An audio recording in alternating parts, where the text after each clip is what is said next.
हिमाचल प्रदेश की तो हिमाचल प्रदेश में अब तक 23 फ्लैश फ्लड, 19 क्लाउड बर्स्ट और 16 भूस्खलन की घटनाएं दर्ज हुई हैं। आईएमडी ने आज के लिए भारी बारिश, तूफान और बिजली की आशंका जताई थी। हालांकि आज आसमान साफ नजर आ रहा है। भूस्खलन और बादल फटने से हुए नुकसान ने लोगों के दैनिक जीवन को प्रभावित किया है। राहत और बचाव अभियान अभी भी जारी है। प्रशासन सड़कों को बहाल करने, राहत सामग्री पहुंचाने और दूर दराज के इलाकों में फंसे लोगों तक पहुंचने के लिए युद्ध स्तर पर काम कर रहा है। मौसम विभाग ने 8 और 9 जुलाई के लिए ऑरेंज अलर्ट और 10 जुलाई के लिए येलो अलर्ट जारी किया है। मौसम विभाग ने 11 जुलाई के बाद मानसून के कमजोर पड़ने की संभावना जताई है। राज्य सरकार के मुताबिक मानसून की शुरुआत के बाद से हिमाचल प्रदेश में कम से कम 78 लोगों की जान जा चुकी है। राज्य आपदा प्रबंधन प्राधिकरण एसडीएमए के अनुसार इनमें से 50 मौतें भूस्खलन, अचानक बाढ़ और बादल फटने जैसी बारिश से जुड़ी घटनाओं के कारण हुई हैं, जबकि 28 मौतें सड़क दुर्घटनाओं में हुई। मंडी जिला सबसे ज्यादा प्रभावित है। मंडी में 17 मौत, उसके बाद कांगड़ा में 11 मौत दर्ज हुई हैं। कुल्लू, चंबा और शिमला भी गंभीर रूप से प्रभावित है। कैजुअलिटीज के अलावा हिमाचल प्रदेश के इंफ्रास्ट्रक्चर को भी काफी नुकसान पहुंचा है। इस प्राकृतिक आपदा से राज्य की फसलों, घरों, गौशालाओं के क्षति के साथ ही हेल्थ और एजुकेशन इंफ्रास्ट्रक्चर की भी हानि हुई है। मंडी में कुल 181 सड़कें बाधित हुई हैं। सिराज, करसोग, थलौट और धर्मपुर जिलों में भी भारी नुकसान पहुंचा है। एसडीएमए के अनुसार 243 सड़कें अभी भी बंद हैं। 241 बिजली ट्रांसफार्मर प्रभावित हुए हैं। 278 जलापूर्ति योजनाएं अभी तक पूरी तरह चालू नहीं हो सकी हैं। अधिकतम क्षति मंडी, कुल्लू, कांगड़ा जिलों में देखी गई है।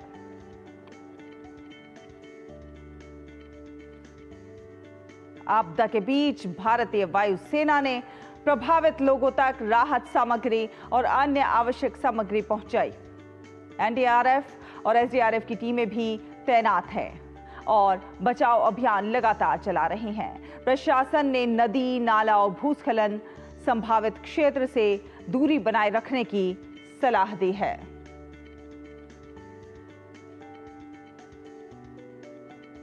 और शिमला से संवाददाता कुलदीप फेरान हमारे साथ जुड़ गए हैं। कुलदीप, सुप्रभात।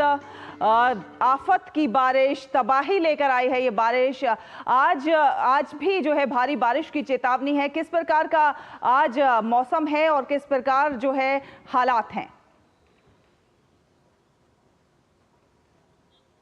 जी सुप्रभात शैला, जिस तरह से बीते दिनों जो माहौल रहा है पूरे प्रदेश भर में मौसम का, वो काफ़ी भयावह रहा है और इस कदर जो है ये आफत बनकर आसमानी ये आफत बरसी है कि प्रदेश में लोगों का जनजीवन जिस तरह से अस्त व्यस्त हुआ है, उसी प्रकार से लोगों के अंदर जो है एक बार फिर से भय का माहौल देखने को मिला था। बात करें आज सुबह की, तो आज भले ही थोड़ी सी राहत यहाँ पर मौसम में दिखती हुई नजर आई है।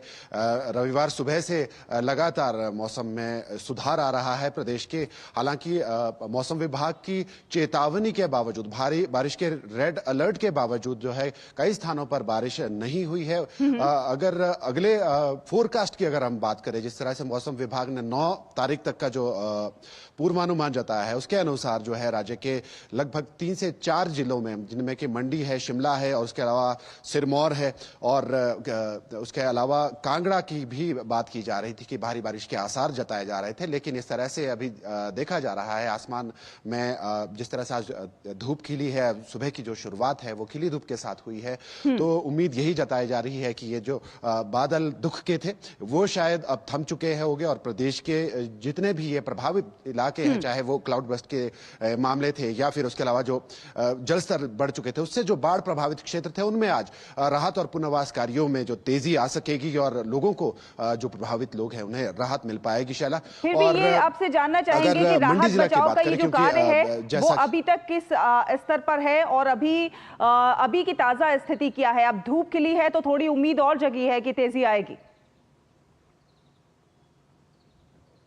जी बिल्कुल, मंडी जिला में ही सबसे ज्यादा जिस तरह से आपदा से प्रभावित लोग थे। कुछ क्षेत्र ऐसे थे जिन तक पहुंच बनाना मुश्किल हो रहा था। थुनाग और सिराज की घाटी के जो अन्य क्षेत्र थे, जंजैहली, उन स्थानों तक पहुंच बनाना जो है मुश्किल हो रहा था। बीते 4 दिनों से प्रयास किए जा रहे थे क्योंकि सभी संपर्क मार्ग कट चुके थे और इसके अलावा वहां पर संचार सेवाएं भी बाधित हुई थी। तो बीते कल जो है सड़क मार्ग जो है अधिकतर बहाल कर दिए गए हैं और इन घाटियों में जो है देखा जाए तो आंकड़ा तो बहुत कुछ कह रहा है। इसमें 14 लोगों की मंडी में जो मौत हुई है बीते 5 दिनों के दौरान, 5 लोग घायल हो गए और जो राहत शिविर है उसमें करीब 520 लोग रह रहे हैं।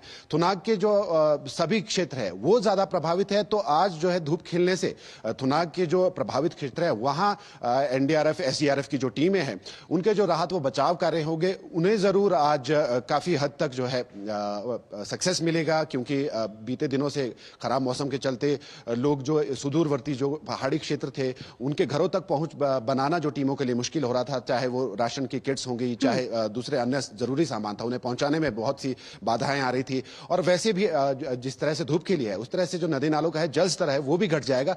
उसके बाद जो है ऐसे स्थानों तक जो है पहुंच बनाना सुनिश्चित करेगी प्रशासनिक टीमें, ऐसी जगहों पर पहुंच पाएगी और लोगों को मदद और सहायता राशि पहुंचा सकेगी। चलिए, मौसम जिस प्रकार से बेहतर हुआ है तो थोड़ी सी उम्मीद जरूर जगी है कि अब जो है हालात जो है वहां पर बेहतर होंगे। बहुत बहुत धन्यवाद ये तमाम अपडेट हमारे दर्शकों से।